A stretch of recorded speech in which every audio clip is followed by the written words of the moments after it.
하나님의 말씀은 에베소서 5장 15절에서 18절의 말씀입니다. 그런즉 너희가 어떻게 행할 것을 자세히 주의하여 지혜 없는 자 같이 말고 오직 지혜 있는 자 같이 하여 세월을 아끼라. 때가 악하니라. 그러므로 어리석은 자가 되지 말고 오직 주의 뜻이 무엇인가 이해하라. 술 취하지 말라. 이는 방탕한 것이니 오직 성령의 충만을 받으라. 아멘. 할렐루야. 서로의 평강의 복을 기원하는 마음으로 샬롬 인사 나누시기 바랍니다. 샬롬. 샬롬. 오늘 나 앞에 찬양대가 나의 기도라는 제목으로 정말 간증이 있고 기도가 담겨진 은혜로운 찬송을 잘 불러주셨습니다. Time is money 라는 말이 있습니다. 시간은 돈이다. 근데 그것은 시간의 가치를 과소평가하는 말이라 하는 거죠. 시간은 물론 돈보다 훨씬 중요합니다. 우리에게 시간이 있으면 돈을 벌 수 있지만 돈이 많다고 시간을 벌 수는 없죠. 부자라고 하루를 25시간 얻어 살 수는 없는 것이니까. 시간이야말로 우리에게 주어진 가장 귀중한 선물, 생명과도 같은 고귀한 선물입니다. 사람이 자기가 받은 재물도 다를 수가 있어요.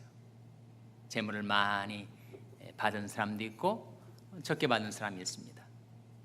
재능도 그렇죠. 재능이 많은 사람이 있는가 하면 재능이 적은 사람도 있습니다. 건강이 좋은 사람이 있고 안 좋은 사람이 있습니다. 그렇지만 시간만큼은 누구에게나 똑같이 균등하게 하루 24시간 주어져 있습니다. 아놀드 베네트라는 사람이 시간에 관한 이런 명절을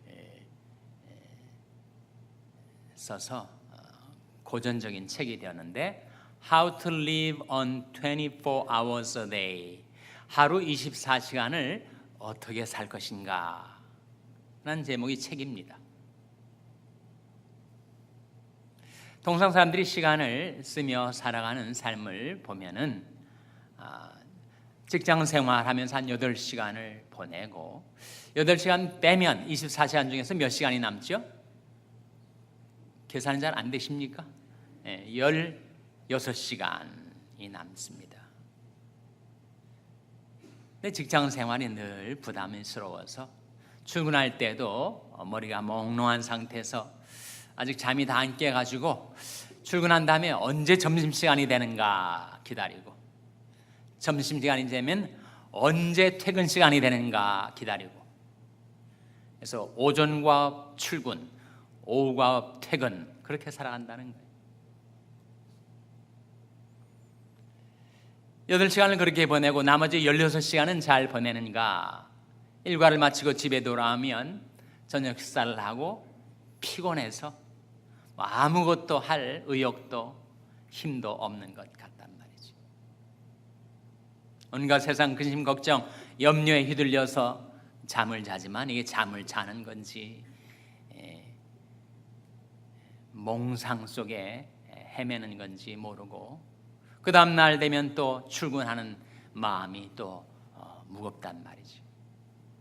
그러니 하루 24시간을 정말 보람차게 의미 있게 사용하지 못하고 살아간 경우가 많이 있다는 거죠.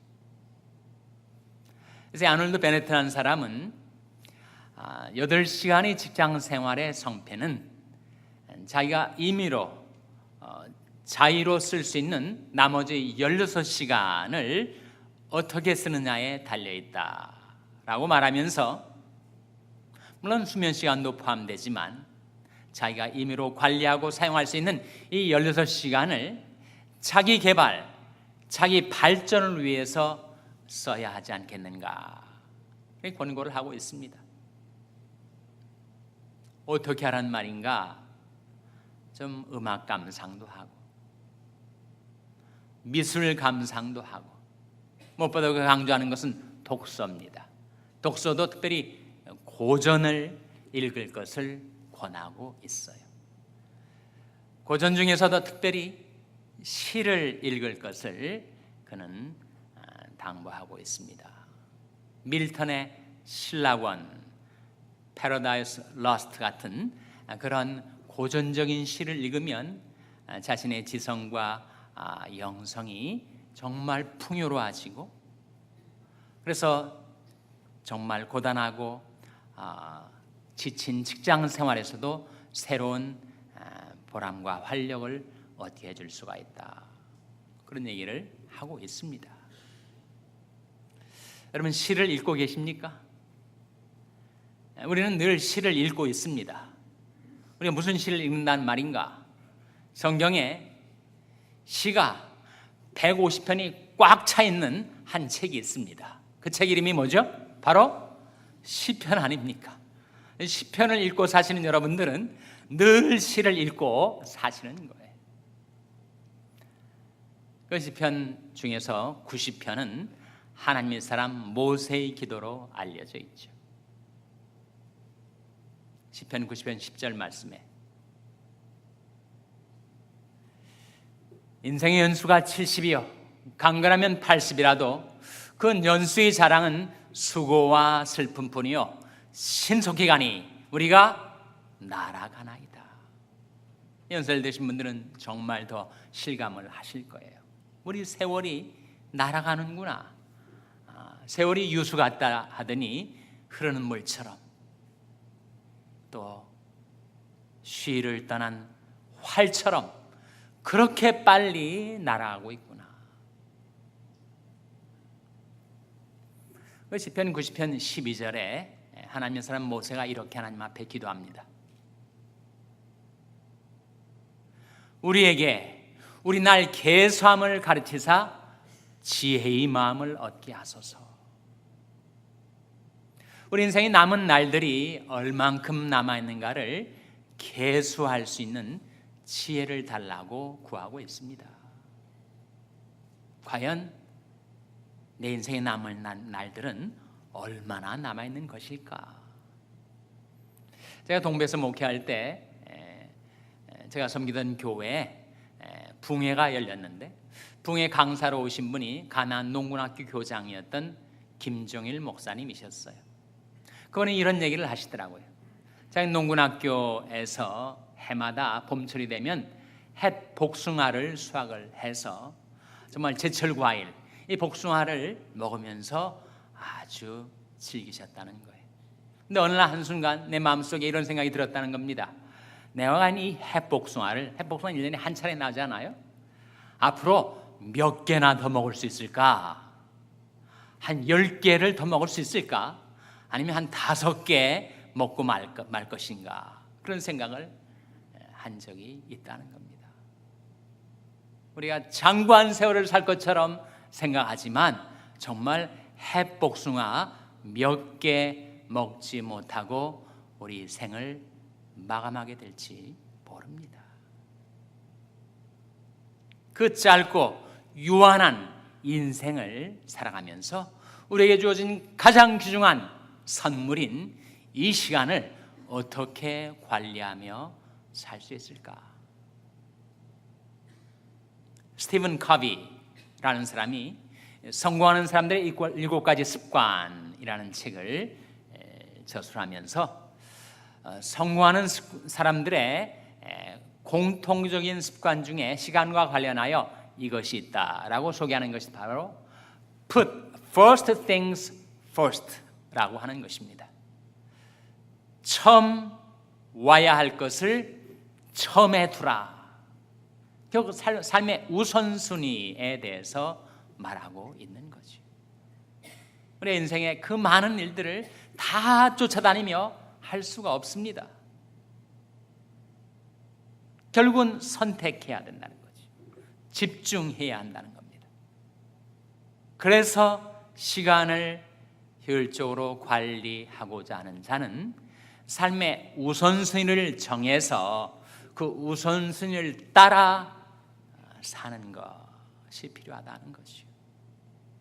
우리 삶의 영역을 크게 5가지로 나눠 볼 수 있습니다. 하나는 우리 가정생활이 있죠. 둘째는 직장생활이 있습니다. 셋째는 취미생활이 있고, 넷째는 교회생활이 있고, 5번째는 주님과의 교제 시간이 있습니다. 그 5가지 중에서 뭐가 제일 중요한가? 탑 프라이어리티, 최우선순위에 와야 할 것이 무엇인가? 성경은 그것을 가르쳐 주기를, 그것은 바로 하나님과의 교제다. 주님과의 교제, 그것보다 더 중요한 것은 없다. 그것은 우리 존재의 생명선과 같은 것이다. 주님과의 교제는 뭘 말할까요? 주님과 대화하는 것, 주님과 교통하는 것. 나는 기도로 주님께 말씀드리고, 주님은 말씀으로 내게 말씀하시고, 말씀과 기도와 예배, 그것이 우리 삶의 첫 자리에 놓여져야 할 것입니다. 두 번째가 무엇인가? 교회 생활인가? 직장 생활인가? 두 번째가 가정 생활입니다. 가정이 흔들거리면 직장도 사업도 흔들거릴 수밖에 없어요. 정말 중요한 것은 자신의 배우자와의 관계, 자식들과의 관계, 가정 생활이 두 번째로 중요합니다. 세 번째가 무엇인가? 바로 하나님의 일. 한 번밖에 없는 이 유한한 인생에 뭔가 의미 있고 보람찬 열매를 맺기 위해서 우리가 하나님의 일을 하는 것, 그것이 그 다음에 와야 하겠죠. 그 다음에 직장 생활, 우리 가정의 생계를 위해서, 자아 실현을 위해서, 남을 도울 수 있는 힘을 얻기 위해서 직장 생활이 중요합니다. 그리고 나서야 5번째로 취미 생활이 오게 된다. 이 성경이 우리에게 가르쳐주는 이 우선순위를 따라서 살아가는 것이 시간을 관리할 수 있는 지혜라 하는 거죠. 오늘 본 말씀해 보시기 바랍니다. 에베소 5장 15절 16절 말씀 같이 읽겠습니다. 에베소 5장 15절 16절 말씀 같이 읽습니다. 시작. 그런즉 너희가 어떻게 행할 것을 자세히 주의하여 지혜 없는 자 같이 말고 오직 지혜 있는 자 같이 하여 세월을 아끼라. 때가 악하니라. 그런즉 너희가 행할 것을 어떻게 행할 것을 자세히 무엇하라 라는 말씀이 나옵니까? 주의하라. 그래서 지혜 없는 자 같이 말고 지혜 있는 자 같이 하여 세월을 어떻게 하라고요? 세월을 아끼라. 세월을 아낀다는 말이 시간을 구속하다의 의미가 있습니다. 이 시간이 악한 잔에 처해져 있는데 거기에서 그 시간을 건져내서 하나님을 위해서 사용하라는 뜻이 담겨져 있습니다. 우리는 자주 시간을 쓸 때 충동적으로 시간을 쓰기도 하고 환경에, 상황에 떠밀려서 시간을 쓰기도 합니다. 아는 지인한테 전화가 와서 코리아타운에서 만납시다. 그때 내가 예스라는 답을 하는가 노라는 답을 하는가, 내 한마디 말에 의해서 하루 24시간 중에 그 귀중한 서너 시간이 결정이 돼버린다는 거죠. 오가는 교통시간, 가서 식사하고 대화하는 시간, 그러니까 내 한마디 말이 서너 시간의 시간 관리를 결정짓게 된다는 거죠.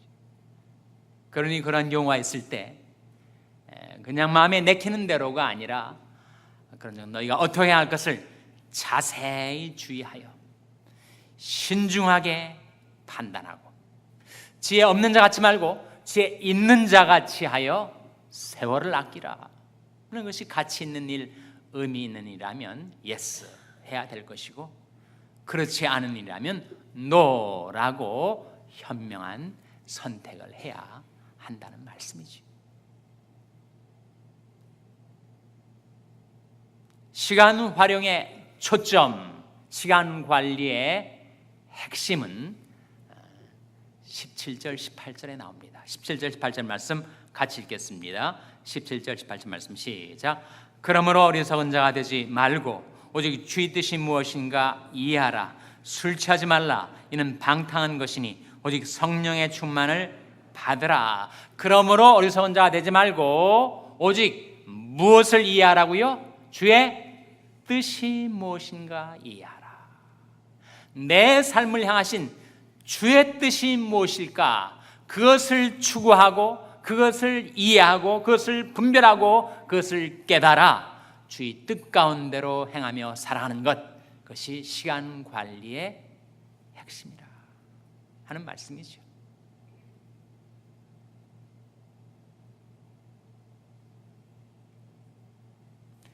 그 주의 뜻을 깨달았을 때 그 주의 뜻을 내 힘과 의지로 실행하기에는 나는 역부족.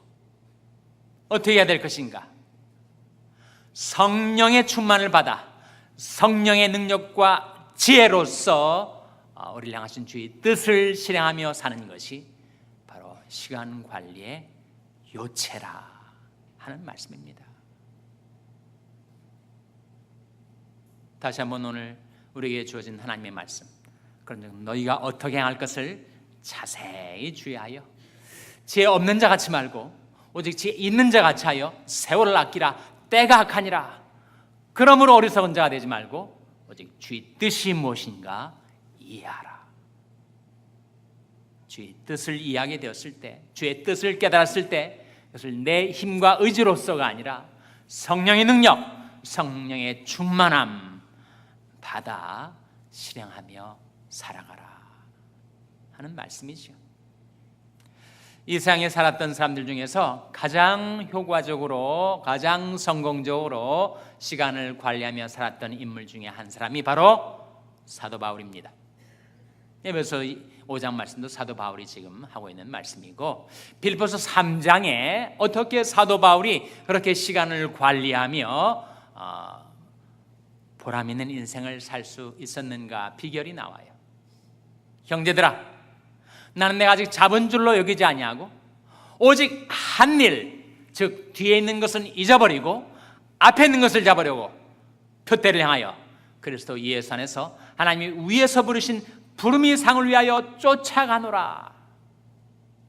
그는 한 가지 일에 집중하며 살았다는 거예요. 킹제임스 버전은 이렇게 번역합니다. This one thing I do 라고 번역을 합니다. 이 한 가지 일을 나는 하며 산다. 정말 자기의 삶을 다 바쳐 행할 한 가지 일을 발견한 사람은 행복한 사람이겠죠. 우리 주 예수님께서 이 시간 관리의 원리를 말씀하신 저 유명한 말씀이 있습니다. 여러분들이 다 기억하실 거예요. 마태복음 6장 33절 말씀. 어떤 말씀입니까? 너희는 먼저 그의 나라와 그의 의를 구하라. 그리하면 이 모든 것을 너에게 더하시리라. 우리가 하나님의 나라와 하나님의 의를 먼저 구하며 살아가면 하나님께서 나머지 것들은 다 챙겨주시고 돌봐주시고 도와주실 것이다. 예수님께서 33년의 짧은 생애를 사셨습니다. 공생애는 3년밖에 되지 않는 짧은 생애. 근데 요한복음 17장 4절 말씀에 예수님께서 아버지께서 내게 하라고 주신 일을 내가 다 이루어 아버지를 이 세상에서 영화롭게 하였사오니 라고 말씀하시고 있는데, 어떻게 주님은 그 짧은 생애를 사시면서 하나님께서 하라고 하신 일을 다 이루어 하나님께 영광을 돌리셨다고 말씀하실 수 있었는가? 그 비결이 누가복음 4장 43절 44절에 나와요. 예수님께서 한 번은 아침 일찍 일어나셔서 새벽 기도에 가셨습니다. 한적한 곳에서. 근데 사람들이 찾아왔어요. 그래서 주님께서 움직이려고 하니까 주님을 만류했습니다. 우리와 함께 계셔달라고.